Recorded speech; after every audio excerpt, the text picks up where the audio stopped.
toutes et à tous et bienvenue dans Cultive ton potentiel, le podcast qui vulgarise les concepts de croissance individuelle et collective selon une approche apprenante. Je m'appelle Lamia Arbo, business et life coach certifié, et aujourd'hui dans ce 29e épisode, je voulais faire une annonce particulière. J'aimerais faire un podlog. Oui, j'ai inventé ce mot, podlog. En fait, c'est comme un vlog, mais format podcast. Et j'ai le plaisir de te dire que durant les 12 prochains jours, je vais faire 12 épisodes de podcast, ou plutôt de 12 épisodes de podlog, car le 12 février, donc c'est dans 12 jours, va coïncider avec le 40e épisode, et c'est en plus une journée particulière. Ok, je laisse un peu mousser jusqu'à ce moment-là, d'accord ? Alors le format est légèrement différent par rapport à ce que j'ai l'habitude de faire. Donc on va laisser le côté dictionnaire pour le moment. Et je vais être plus dans une posture de partage d'expérience. Donc oui, je vais parler de moi, de ce que je traverse en ce moment et comment je peux contourner mes propres obstacles, ok ? Parce que je sais pas si tu le sais, mais moi j'ai plusieurs casquettes en fait. Je me considère une multicasquette. Car oui, j'ai plusieurs casquettes au sens je suis maman, je suis une femme mariée, j'ai un partenaire, je suis aussi fille de quelqu'un, donc je suis fille de ma propre mère, je suis aussi une sœur, je suis aussi coach, je suis aussi entrepreneur, ingénieur, etc. Il m'arrive de me retrouver, malgré toutes ces multicasquettes, assez seule, car j'ai la croyance que je suis la seule qui pouvait traverser ce genre d'épreuve lorsque je l'ai traversé. Et ce que je traverse encore. Et il est intéressant en fait de constater que, au fur et à mesure en fait que je peux rencontrer des gens, quand je parle de certaines problématiques que je peux avoir, etc., c'est intéressant de voir que je suis pas seule. Et même si je crois dur comme fer à l'unicité de chaque personne, mais on reste tous en fait des humains, avec nos failles, nos doutes et nos questionnements. D'ailleurs, c'est l'une des raisons qui m'a poussée à créer ce podcast, c'est de pouvoir en fait partager ça avec toi, celui ou celle qui est intéressée par tout ce qui est développement personnel, professionnel, qui aimerait apprendre des choses sur lui, sur elle. Et une chose que je voulais partager avec toi, car peut-être que tu vis la même chose, et c'est surtout sur ce que j'appelle moi la quête de l'identité, surtout sur le fait de s'accepter tel qu'on est. Et pour moi, cette quête identitaire reste sous l'effet ou sous le prisme d'une quête. Ça veut dire quoi pour moi ? Ça veut dire que c'est presque du inatteignable comme objectif de savoir qui on est, 100%. Pourquoi ? Parce que je présume que si on veut en fait une vie riche en expériences, donc si on s'autorise à faire plein d'événements, à vivre plein d'événements finalement, donc riche en expériences, ce qui se passe c'est qu'on va créer des expériences, du coup on va se découvrir et on va découvrir des nouvelles facettes de nous. Si un jour j'ai envie d'escalader une montagne, puis je ne sais pas en fait que je vais aimer cette expérience ou pas, mais si je m'essaye et que je m'autorise à faire cette expérience, peut-être que je vais aimer ou pas, peut-être que je me dis tiens, je suis capable de le faire, mais j'ai pas envie de revivre cette expérience. La même chose avec un restaurant que j'ai jamais essayé. Il y a quelques mois, j'avais essayé un restaurant péruvien. Et c'est la première fois que je me teste à cette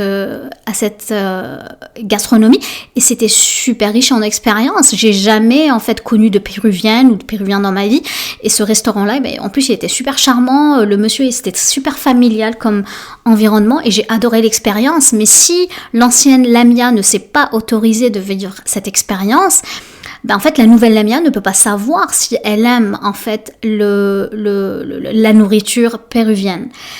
Et c'est l'expérience que j'ai envie de partager aujourd'hui avec toi. Donc pour premier podlog, c'est au-delà de cette quête identitaire. Des fois, au lieu de penser qu'est-ce que j'ai envie d'être, quelle facette que j'ai envie d'explorer, des fois, ça peut être intéressant, et je vais partager mon expérience, c'est de savoir qui je ne veux plus être. et de dire tiens, moi je ne veux plus être cette personne. Et pourquoi? Dans mon cas, la liste peut être très longue hein, de qui je ne veux plus être. Mais je vais quand même te présenter un truc sur moi. Ok? Moi, je ne veux plus être cette personne qui est perfectionniste. Vraiment, ne plus être perfectionniste. Et c'est pas genre la question qu'on te donne, tu sais, en entrevue, c'est quoi ton défaut? Oui, je suis perfectionniste. Non, mais vraiment, je l'étais, je pense que je suis en cours de ne plus l'être. Et d'ailleurs, pendant que je suis en train d'enregistrer ce podcast, ce podlog, c'est... en fait, je te le dis, hein, en toute honnêteté, je suis en train de faire une bataille interne. Hein. Je livre une bataille en moi pour ne pas refaire l'enregistrement. Pour me dire, ok, j'aurais pu mieux expliquer les choses et peut-être enlever les me, les les moments de flottement entre les différentes phrases, etc. Parce que vraiment, ce que j'ai envie de produire, c'est quelque chose qui est fluide. Et si je dois me noter, moi, en fait, je ne veux plus avoir la note de 18, de 19 ou de 20 sur 20. Si je dois me donner une note, moi, je serais bien contente d'avoir un 15 sur 20, un 16 sur 20. Ok, pour moi, c'est amplement suffisant. Et c'est ce que j'essaye de faire parce que je t'avais dit que j'étais multicasquette. Donc ça veut dire quoi? C'est-à-dire j'ai plein d'idées qui sont dans ma tête, j'ai envie de faire plein de choses.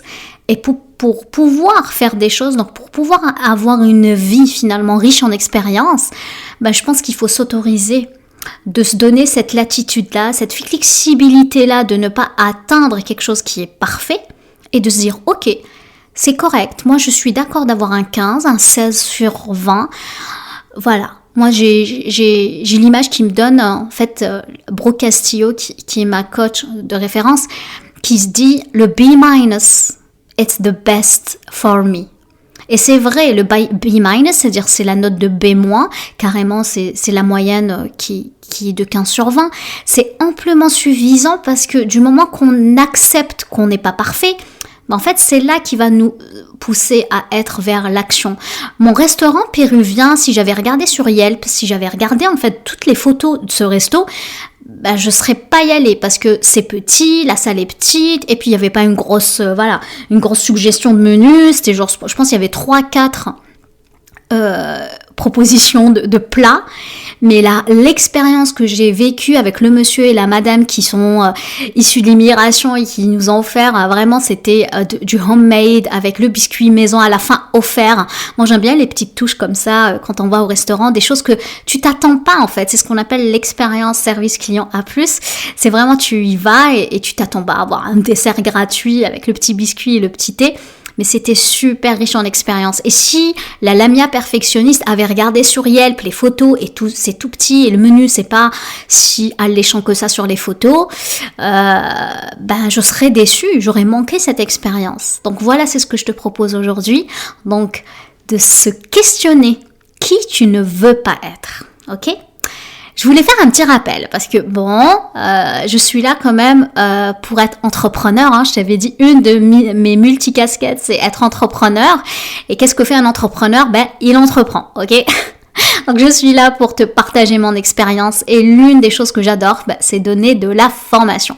J'adore la formation parce que au-delà d'être dans le partage et de la contribution, mais ce que j'aime bien, c'est l'interaction aussi avec les gens, parce que quand on donne la formation, il y a aussi le niveau de la personnalisation. C'est pour ça que mes formations, moi, je les fais toujours avec des groupes où c'est pas préenregistré, tu vois. Donc, j'essaye au moins de donner le plus d'exemples possible et vraiment d'utiliser des cas concrets. Et ce vendredi, je ne sais pas si tu l'as déjà vu passer, mais je le redis, ce vendredi, je vais offrir une masterclass. Ok, donc pour les personnes qui sont un peu submergées par toutes les tâches, micro-tâches, qui sont débordées et surtout qu'ils n'ont pas un agenda flexible, c'est-à-dire s'il y a une opportunité de faire un voyage ou avoir des partenaires, faire un nouveau cours de Zumba, whatever, l'idée c'est qu'ils sont tellement serrés peut-être dans leur agenda qu'ils n'ont pas cette flexibilité-là. Je sais pas si ça te parle, mais moi le secret c'est d'avoir une bonne planification. C'est pas une to-do list, ce que je suis en train de faire. Vraiment une planification où on va donner du sens en lien avec la vision qu'on s'est donnée, puis vraiment devenir maître de son calendrier, de son agenda. Et c'est basé sur, je l'ai pas inventé, c'est basé sur le Lean Management. Donc pour ceux qui connaissent pas, c'est la méthode de Toyota. Vous savez que je suis ingénieure en recherche opérationnelle, donc j'ai ce qu'on appelle une ceinture noire en Lean Six Sigma, voilà, donc je te laisserai regarder Google, ça veut dire quoi Lean Six Sigma, mais c'est vraiment basé sur la Toyota Way, la philosophie Toyota, qui est dans une optique d'optimisation, de réingénierie des processus, etc. Donc l'idée, c'est qu'on utilise ce qu'on appelle le Hoshin Kanri. Puis je ne veux pas tout dire aujourd'hui parce que je vais laisser un peu de jus pour vendredi. Donc ça nous permet de faire un alignement entre la vision ainsi que les actions qu'on a à faire. Donc j'ai révisé j'ai revisité carrément l'outil. Je l'ai mis à ma sauce, je l'ai un peu... Il y a plus d'énergie masculine. J'ai enlevé le froufrou, mais j'ai mis plus de valeur, plus de sens en fait dans cette démarche-là.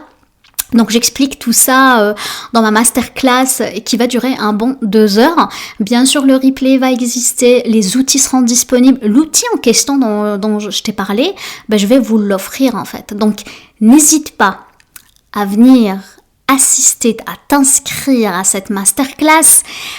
Si tu écoutes ça, puis c'est un peu trop tard parce que c'est le 3 février prochain, on est en 2023, j'allais dire 2022, mais non, on est déjà en 2023. Si tu écoutes ça et tu es toujours intéressé par être pro ou le pro de la planification, tu vas retrouver cette formation dans ma section formation sur mon site altine.com. Sur ce, je te dis à demain déjà. Oui, on va se retrouver demain pour un nouveau épisode de Podlog. Et tiens-moi au courant, est-ce que tu as aimé ce premier épisode très relax? Dis-moi tout en commentaire, je t'embrasse, prends soin de toi et je te dis à demain, ciao ciao.